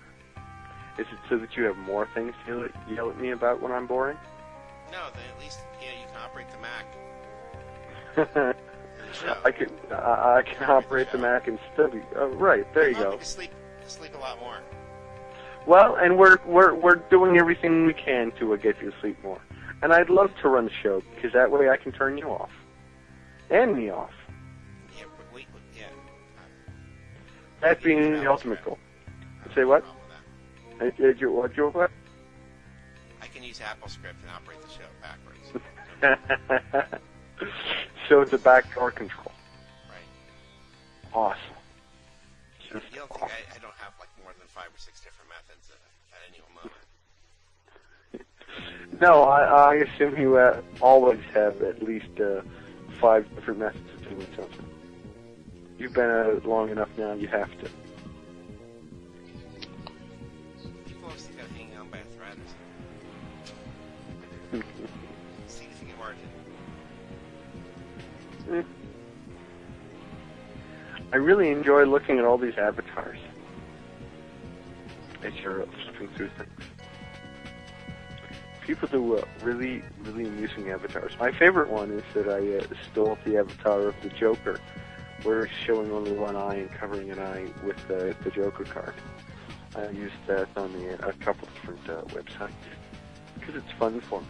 Just to see how many people recognize not only, oh, it's Joker, but recognize the symbolism behind it. I have yet to find anyone who's that smart.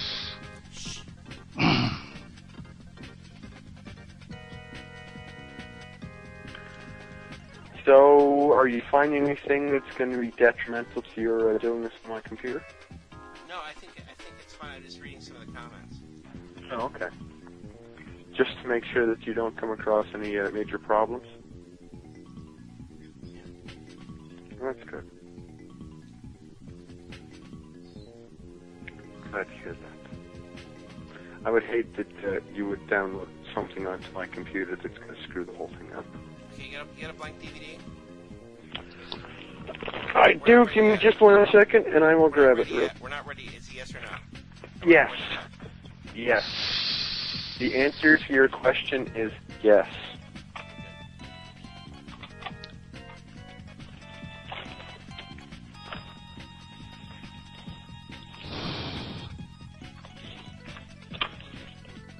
So, just let me know when you need it.